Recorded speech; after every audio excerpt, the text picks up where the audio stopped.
What if emotional intelligence was never about how much you know, but about how deeply you are willing to feel? Not every question has a perfect answer, but each one holds up a mirror. Some mirrors challenge how you love. Others explain why you still hurt. And if you stay until the end, you will not just solve riddles. You will see yourself more clearly than you ever have before. Here is the first. You give and give, your time, your heart, your help, yet it never feels enough. Why? Because they did not want the gift. They wanted control. Sometimes people do not reject your help because it is flawed.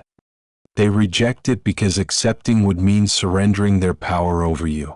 And emotional intelligence reminds us that not every ungrateful response is about you. Some people only feel safe in chaos, and your peace threatens the world they need to survive. Another riddle. They stopped texting. They pulled away. They never explain why. Why does it still sting?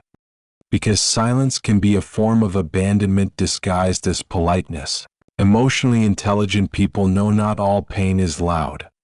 Sometimes the sharpest betrayals arrive without a single word. Ghosting is not just leaving. It is stealing your right to closure. Silence does not always mean peace. Sometimes it is punishment. Now imagine this.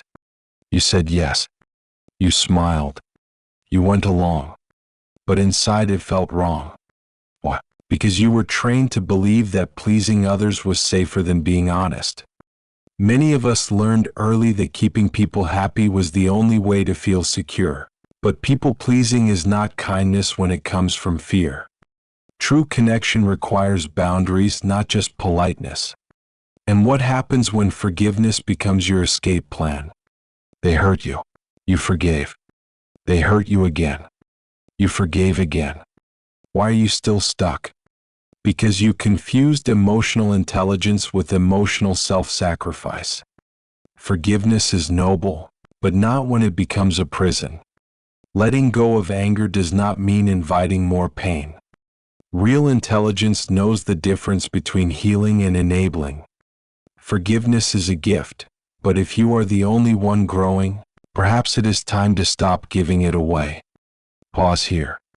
You have already moved through 4 layers, and perhaps you felt something shift. Maybe you saw yourself in the silence, maybe in the smile, maybe in the forgiveness that felt like surrender. If your chest tightened or your eyes stung, it means the mirror worked. These riddles are not games. They are wake-up calls. You are not here to win. You are here to awaken. Marcus Aurelius once said, "You have power over your mind, not outside events." Realize this and you will find strength. Emotional intelligence is that strength. Not in rushing to answers, but in noticing what touches you most deeply. If you are still here, it says something about who you are becoming. And this is only the beginning. The next riddle asks why arguments linger even when the shouting has stopped. Another asks why peace feels unsafe when you were raised in chaos. Others will touch the root of your grief, your fear, your longing.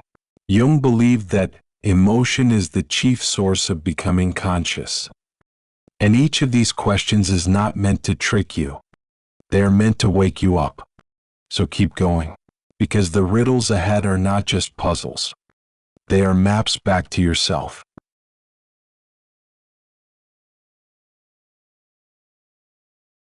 The fight ended hours ago. The shouting stopped. No one is speaking, but your heart is still racing. Why does it feel like the battle never really ended? Because wounds do not vanish with silence. The nervous system remembers what words cannot erase. Emotional intelligence knows that peace is not the absence of noise. It is the presence of understanding. Carl Jung once said, "Emotion is the chief source of becoming conscious." And when emotions are ignored, they do not fade. They sink deeper, shaping how you trust, how you connect, how you react. That is why unresolved conflict lingers like smoke after fire. It seeps into your breath even when the flames are gone. Another riddle. You say you want peace, But again and again you fall for chaos. Why? Because chaos feels like home. If you grew up in turbulence, calm feels unfamiliar. Stillness feels unsafe. So you chase storms not because you love pain, but because pain was once the only thing that noticed you. Emotional intensity begins to feel like intimacy, and you confuse survival with love. Nietzsche once observed, "We are most easily deceived by ourselves." And here is the deception. The storm feels alive, but it is not connection. It is repetition. It is your body replaying an old story, hoping for a different ending. Healing begins the moment you stop mistaking pain for passion. The moment you realize calm is not emptiness, it is nourishment. Now consider trust. They tell you you're overreacting, and suddenly you doubt your own feelings. Who is right? Emotional intelligence asks a sharper question. Am I feeling too much, or are they feeling too little? Gaslighting is not always loud. Sometimes it is subtle, wrapped in sarcasm, disguised as concern. It teaches you to distrust yourself, to rewrite your own reality in their favor. But self-awareness demands this truth. Just because someone does not feel what you feel does not make your truth less real. Here is another quiet ache. The goodbye you never said. You have not spoken in months. They are not blocked. They are just gone. Why does it still hurt? Because unspoken endings wound deeper than broken ones. Ambiguity creates grief with no language. It is not the absence of a person. It is the absence of clarity. And clarity is what the heart longs for most. Jung believed, until you make the unconscious conscious, it will direct your life and you will call it fate. Unfinished endings become unconscious fate. They keep you circling around old doors, waiting for closure that will never come. And the pain is not weakness. It is longing for truth. Even silence deserves to be named. Take a pause here. If the first riddles spoke to your reactions, these touch your roots. The arguments that never really end. The storms you mistake for love. The gaslighting that makes you doubt yourself. The grief of a goodbye that was never spoken. These are not signs of being broken. They are signs of being awake. And awakening is painful. Because you begin to see where you have been trading truth for survival. Where you have confused turbulence with care. Where you have silenced yourself just to keep connection alive. But awakening is also power. Because now you are naming the patterns. And once named, they lose their ability to own you. Nietzsche wrote, "No one can build you the bridge on which you, and only you, must cross the river of life. This is your bridge. No one else can walk it for you. No one else can silence the storms or finish the goodbyes. It is you who must choose to cross, so keep walking." The next riddles will ask you to look not just at how others have hurt you, but how you may unknowingly become the one who wounds. Because emotional intelligence is not only about protection, it is also about responsibility.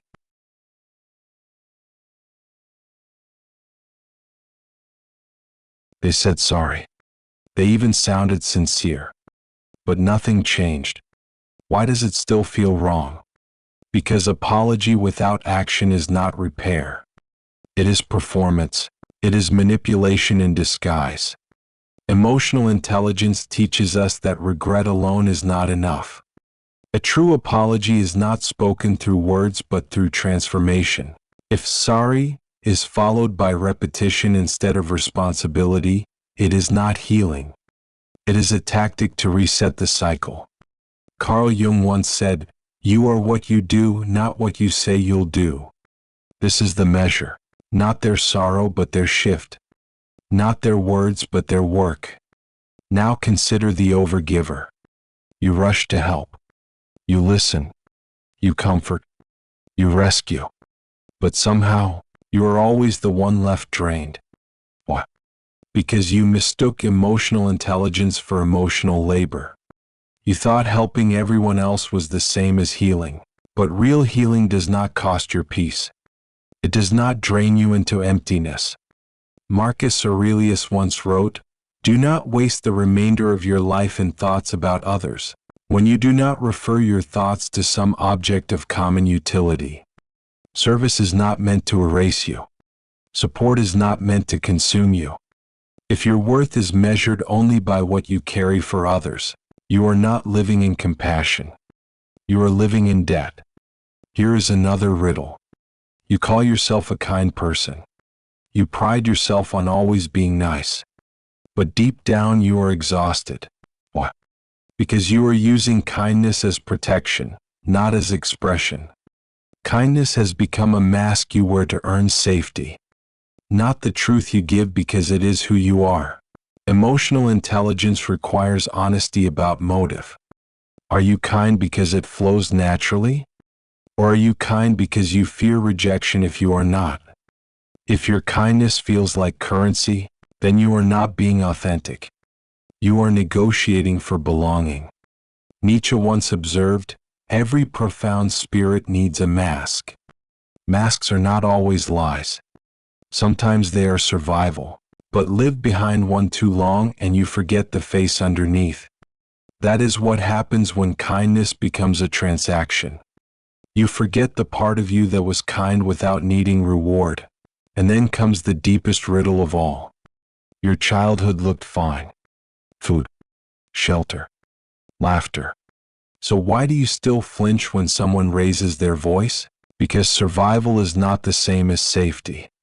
Trauma is not always obvious. It is not just violence or neglect. It can be perfectionism. It can be silence. It can be never being allowed to feel. Jung believed, the most damaging thing in the life of a child is the unlived life of the parent. Your wounds are valid even if they came quietly, even if others never saw them, even if you were told you had no reason to ache. Because the body remembers what the mind was forced to forget. And your flinch is not weakness. It is memory. So pause here. You have faced apologies without repair. Kindness turned into currency. Overgiving disguised as love.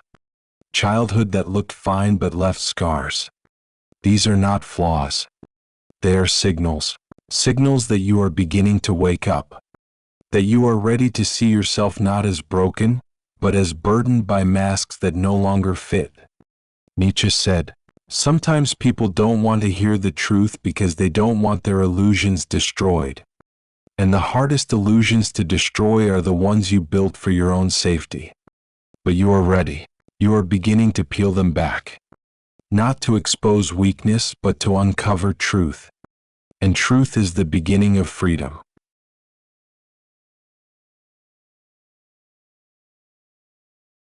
They tell you that you are distant. They tell you that you shut down. And you are confused because inside you do not feel that way. Could they be right?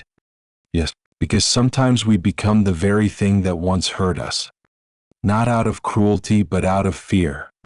Emotional intelligence requires us to ask, what am I afraid will happen if I open up? The walls you built were once your protection.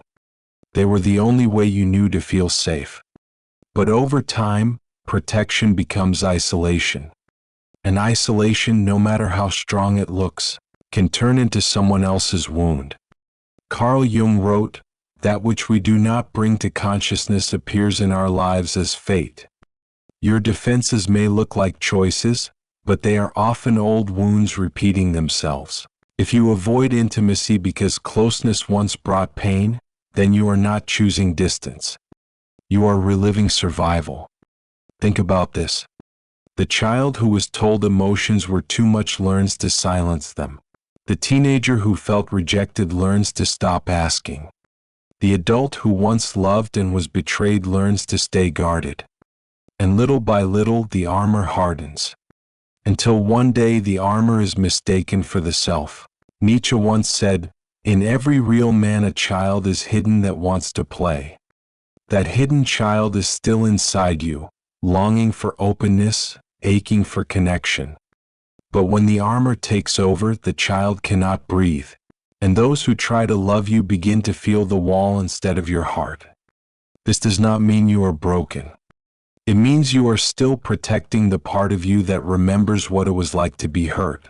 It means your silence is a shield. But the shield, if never lowered, begins to cut both ways. It guards you from pain, but it also guards you from love. So what does emotional intelligence look like here? It is the courage to face your own defenses. To admit that you are not just avoiding danger. You are avoiding life. And in avoiding life, you might be recreating the very loneliness you once swore to escape. Jung believed that healing is not in discarding defenses, but in understanding them. To ask your fear why it exists. To ask your silence what it protects. To ask your distance what memory it carries. Because defenses are not the enemy. They are messages. They are signposts pointing to wounds that still ache. Here is the paradox. The wall you built to stay safe is now the wall someone else bumps against when they try to love you. And while your fear tells you this wall keeps you whole, in reality, it is keeping you divided. Nietzsche challenged us with this thought. Sometimes people don't want to hear the truth because they don't want their illusions destroyed. Your illusion is that you are fine as long as you remain untouchable. But the truth is different. The truth is that being untouchable has left you untouched. So what do you do now? You choose a different kind of protection. Not withdrawal, but vulnerability. Not silence, but honesty. Not walls, but boundaries that breathe. Boundaries that keep you safe without locking you inside. Opening up will feel dangerous. It will feel like handing over the weapon that once harmed you. But in reality, it is the act of handing yourself back your life. Because connection without vulnerability is not connection at all. It is performance. And you are no longer here to perform. Carl Jung believed individuation, the process of becoming your true self, requires integration of both strength and softness. That means allowing yourself to be seen without the mask, without the armor, without the endless retreat. Because only then does love have somewhere to land. So pause for a moment. Ask yourself honestly, have I become the coldness I once feared? Have I built walls so high that even those who care cannot find a way in? And if the answer is yes, remember this. Your walls were never failure. They were survival. But survival is not the same as living. And the time has come to live. To risk being touched. To risk being seen. To risk being loved for who you truly are.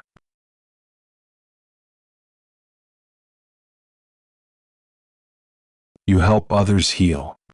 You give thoughtful advice. You are the strong one, the reliable one, the person others turn to in their darkest hour. But when the night is quiet, you feel lost. Why? Because emotional intelligence is not the same as emotional connection. You can understand everything in theory, yet still abandon yourself in practice. Carl Jung once said, "Knowledge rests not upon truth alone, but upon error also." And here lies the error. You confuse knowing with living. You confuse guiding others with guiding yourself. You can speak the language of healing, but still ignore the wounds in your own heart. Nietzsche reminded us, "He who has a why to live can bear almost any how." But what if your why has always been about keeping others afloat, while you drown quietly beneath the surface? Strength becomes a costume. Kindness becomes labor. And wisdom becomes a shield that hides your own ache. So here is the hardest riddle of all. Why do you abandon yourself while rescuing everyone else? Because somewhere along the way you learned that worth meant usefulness. That being strong was safer than being seen. That giving was easier than receiving. And so you became indispensable to others while becoming invisible to yourself. Emotional intelligence, when misunderstood, becomes another form of self-erasure. You tell yourself you are fine because you can analyze, because you can comfort, because you can understand. But analysis is not embodiment. Understanding is not healing. Compassion for others means little if you cannot extend it to yourself. Marcus Aurelius once wrote, "The happiness of your life depends upon the quality of your thoughts. Yet your thoughts at midnight betray you. They whisper that no one sees you. They remind you of the parts you silence to keep your image intact. And slowly you realize the truth. Being strong has cost you presence. Being reliable has cost you softness. Being the healer has cost you healing." So how do you return to yourself? Not by knowing more. Not by reading another book. Not by saving another soul, but by turning that same compassion inward. By giving yourself the grace you so freely give away. By holding your own hand in the silence you once feared. Jung believed that shadow work was the path to transformation. That until you meet the abandoned parts of yourself, you will remain divided. So ask yourself, where have I left myself behind?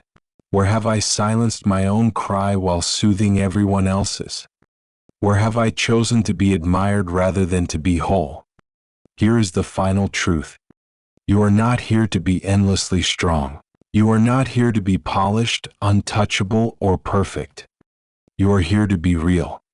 To feel without apology. To live without performing. To forgive yourself for all the times you carried others while leaving yourself behind. Nietzsche once wrote, "Become who you are." And that is the invitation. Not to become stronger, but to become truer. Not to become wiser, but to become whole. Not to become someone else's savior, but to become your own.